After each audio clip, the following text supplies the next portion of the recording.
आलमी इदारा सेहत ने दुनिया को खबरदार किया है कि कोरोना वायरस अब भी तेजी से फैल रहा है। दुनिया एक नए और खतरनाक मरहले में है। WHO के डायरेक्टर जनरल टेड्रोस ने कहा कि सिर्फ 18 जून को कोरोना के 1.5 लाख नए केसेस रिपोर्ट हुए, जिनमें से निस्फ बर-ए-आज़म अमरीका में थे, जबकि जनूब एशिया में और मशरिक़ वस्ता में भी केसेस की तादाद रोज़ाना बढ़ रही है। टेड्रोस ने कहा कि लोग घरों में बैठने से बेजार हो गए हैं और ममालिक चाहते हैं कि मुआशरा और मईशत खोल दें, मगर वो याद रखें कि मोहलिक वायरस अब भी तेज़ी से फैल रहा है, इसलिए समाजी फासले की ज़रूरत है। वबा से हलाक अफराद की तादाद 4,60,000 हो चुकी है, जबकि 87 लाख अफराद बीमार हुए हैं। और एक तहकीक में इंकिशाफ किया गया है कि चीन में कोरोना वायरस का पहला केस सामने आने से कबल कोविड-19 के नमूने शिमाली इटली में जमा गंदे पानी में पाए गए थे।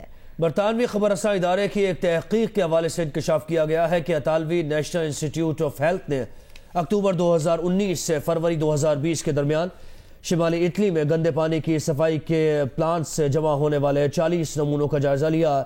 दिसंबर 2019 में इटली के शहर मिलान और ट्यूरन के गंदे पानी में कोरोना के आसार जाहिर हुए थे। माहिरीन का कहना है कि इस तहकीक से उन्हें इटली में वायरस की गर्दिश के आगाज को समझने में मदद मिल सकती है।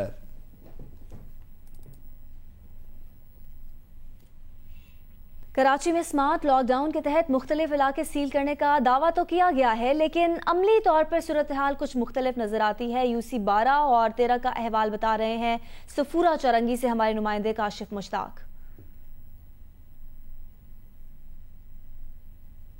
जी बिल्कुल, स्मार्ट लॉकडाउन के तहत मुख्तलिफ इलाकों को सील करने का तो कहा गया था, लेकिन ऑन ग्राउंड सिचुएशन कुछ और दिखाई देती है। हमने मुख्तलिफ इलाकों का विजिट किया और करते हुए हम इस वक्त सफूरा चौरंगी पे पहुंचे हैं। UC 13 का ये इलाका है।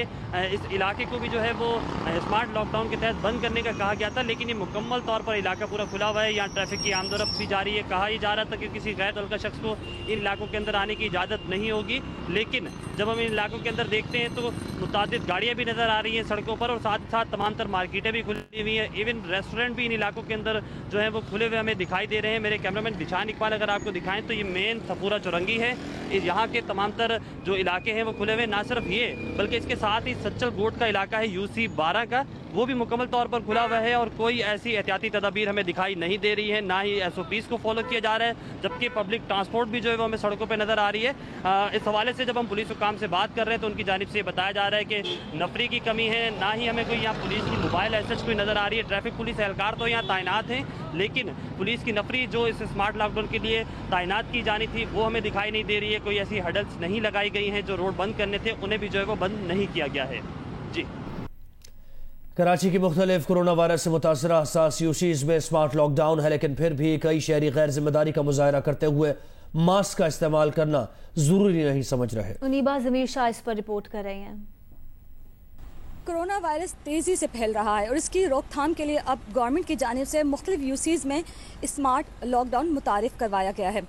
मलीर के इलाके को हम इस वक्त रिपोर्ट कर रहे हैं। यहाँ पर भी एक बड़ी तादाद कोरोना वायरस की जो पेशेंट्स हैं उनकी रिपोर्ट की जा चुकी है। UCs की बात की जाए तो मॉडल कॉलोनी UC में 42 केसेस अब तक रिपोर्ट किए जा चुके हैं। अल्फला में 24, ड्रिग रोड एयरपोर्ट पर 17 केसेस रिपोर्ट किए जा चुके हैं। मॉडल कॉलोनी में मोइनाबाद, काजिमाबाद, गुलशन जामी, जाफर बाग वगैरह शामिल हैं, जबकि अल्फला में मलीर हॉल्ट जहाँ पे 12 केसेस अब तक रिपोर्ट किए जा चुके हैं। मिल्लत गार्डन में 5, अल्फला में 9 और जबकि मिल्लत टाउन में 6 केसेस रिपोर्ट किए जा चुके हैं। एयरपोर्ट ड्रिग रोड का इलाका पड़ेगा, यहाँ पे तकरीबन 17 केसेस रिपोर्ट किए जा चुके हैं। लॉकडाउन के पहले दिन जियो की टीम ने मुख्तलिफ इलाकों का दौरा किया तो यही देखा कि दुकानें तो बंद थी, ग्रोसरी स्टोर्स और जो मेडिकल स्टोर्स हैं उनकी इजाज़त थी खोलने की, वो खुले थे, लेकिन लोगों का रवैया गैर संजीदा नजर आया। कहा गया था कि घर का एक ही फर्द बाहर निकलेगा ग्रोसरी लेने के लिए, वो भी अपनी CNIC के साथ। इसके अलावा इलाके में जो भी शख्स इंटर होगा या जो भी इलाके से बाहर जाएगा वो मास्क का इस्तेमाल ज़रूर करेगा। लेकिन हम देख रहे हैं कि लोगों का रवैया काफ़ी गैर संजीदा है। वो अब तक इस बात को समझ नहीं पा रहे हैं कि अगर वो वायरस कैरी कर रहे होंगे तो वो अपने साथ दूसरों के लिए भी खतरे का बायस बन रहे हैं, क्योंकि वो मास्क का इस्तेमाल नहीं कर रहे हैं। CCPO लाहौर का कहना है कि शहर भर की मार्केट्स और बाजार आज और कल मुकम्मल बंद रहेंगे। डिविजनल अफसरान को लॉकडाउन को यकीनी बनाने की हिदायत की गई है। लाहौर में 14 रोज में SOPs की खिलाफ वर्जी पर 679 मुकदमा दर्ज किए गए। 1782 दुकानें सील की जा चुकी है।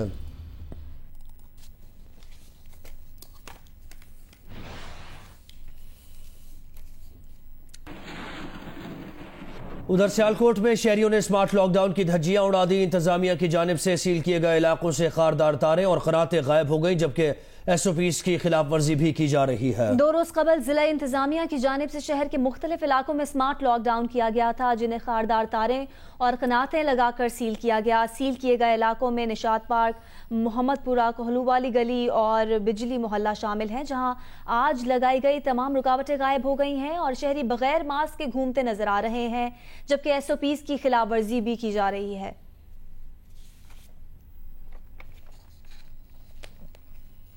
बुलेटिन में अब बात करेंगे। चीनी वजारत खारजा ने लाइन ऑफ एक्चुअल कंट्रोल पर भारतीय फौजियों के मारे जाने से पहले के हालात वाकयात की मुकम्मल तफसील जारी कर दी है। तर्जुमान ली जियांग याओ ने बयान में कहा है कि गलवान वादी चीनी हिस्से में वाक़ है, जहां चीनी फौज कई सालों से गश्त करती आ रही है। भारत ने लाइन ऑफ एक्चुअल कंट्रोल के स्टेटस को बदलने के लिए इश्तिआल अंगेज इकदामात अप्रैल में शुरू किए। यकतरफा तौर पर गलवान वादी में सड़कों और पुलों की तामीर शुरू की गई। 6 मई की रात भारतीय forces line of actual control पार करके चीनी इलाके में घुसी, जहां चौकियां और रुकावटें खड़ी करके चीनी फौज के गश्त का रास्ता रोका गया। समझौते की खिलाफ वर्जी करते हुए भारतीय फोर्सेज ने 15 जून को LAC को दानिस्ता तौर पर अबूर किया। बातचीत के लिए जाने वाले चीनी ऑफिसर्स और एहलकारों पर बिला इश्तियाल हमला किया, जिससे झड़प का आगाज हुआ।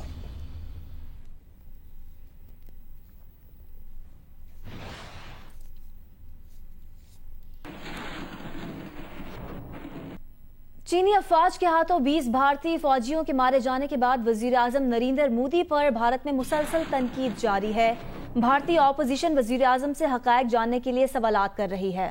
कांग्रेस रहनुमा राहुल गांधी ने एक पैगाम में कहा कि वजीर आजम मोदी ने चीन के सामने भारतीय जमीन पर सरेंडर कर दिया है। मोदी बताएं, अगर चीनी अफवाज भारतीय जमीन पर नहीं आई और कोई जमीन कब्जे से नहीं की गई तो हमारे फौजी क्यों मारे गए, हमारे फौजी कहां मारे गए?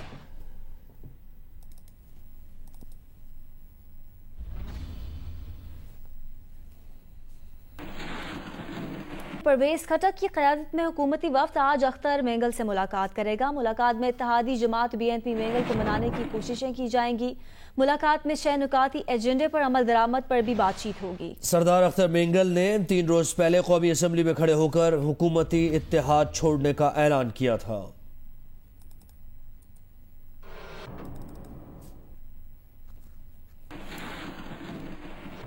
पाकिस्तान तहरीक-ए-इंसाफ के रहनुमा और चीनी स्कैंडल के किरदार जहांगीर तरीन 3 हफ्ते से इंग्लैंड के इलाके न्यूबेरी में अपने फार्म हाउस में मुकीम है। मीडिया से बातचीत से गुरेज कर रहे हैं। जहांगीर तरीन शुगर इंक्वायरी कमीशन की रिपोर्ट आने के बाद पाकिस्तान से बरतानिया गए थे।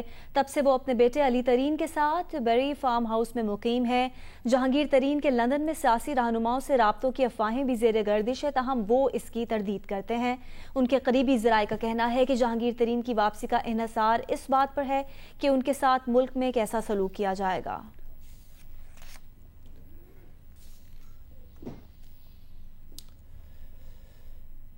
आगे बढ़ते हैं। बलूचिस्तान का आइंदा माली साल का बजट आज पेश किया जा रहा है। 410 अरब रुपए तक के हजम के बजट में से तरक्याती बजट 105 अरब रुपए रखा जाएगा।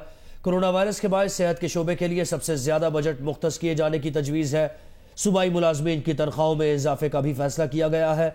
आइंदा माली साल के बजट में 5000 नई आसामियों का ऐलान भी मुतवक्के है। बजट खसारा 50 अरब से जायद होने का इम्कान है। सूबाई वजीर खजाना मीर जहूर बुलैदी नए माली साल 2020-21 का सूबाई बजट आज दोपहर 4 बजे ऐवान में पेश करेंगे।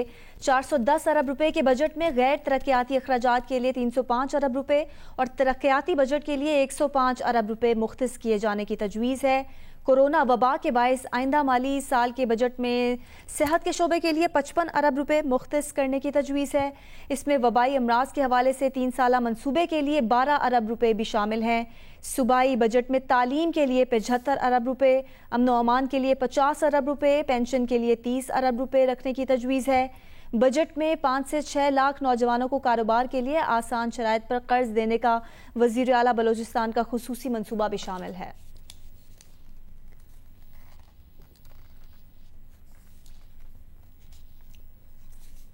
घोचकी में रेंजर्स मोबाइल पर हमले में शहीद होने वाले एहलकारों को बहावलनगर और हाफिजाबाद में सुपुर्द खाक कर दिया गया। रेंजर्स एहलकारों ने शहीद को गार्ड ऑफ ऑनर पेश किया। घोचकी में गुज़श्ता रोज रेंजर्स मोबाइल पर हमले में शहीद होने वाले एहलकार जहूर अमीन का ताल्लुक बहावलनगर से था।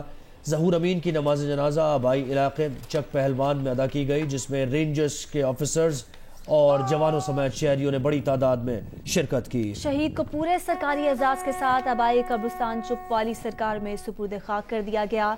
रेंजर्स के चाको चौबंद दस्ते ने शहीद के जस्ते खाकी को गार्ड ऑफ ऑनर पेश किया। रेंजर्स के शहीद एहलकार फैयाज हुसैन की नमाज जनाजा हाफिजाबाद में अदा की गई, जिसमें रेंजर्स अफसरान और शहरियों की बड़ी तादाद ने शिरकत की। रेंजर्स एहलकारों ने शहीद को गार्ड ऑफ ऑनर पेश किया। एएसआई फैयाज ने बेवा और 4 बेटों को सोगवार छोड़ा है।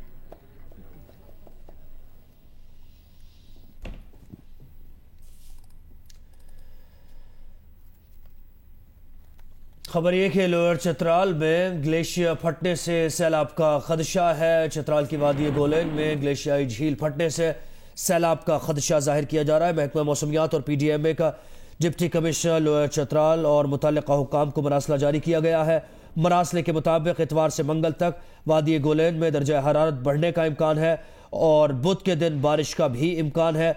मुतल्लिका टीम ने वादी गोलेन में जाम अशपार ग्लेशियर का दौरा किया है और ग्लेशियर पर 10 छोटी बड़ी झीलें दिखाई दे रही हैं।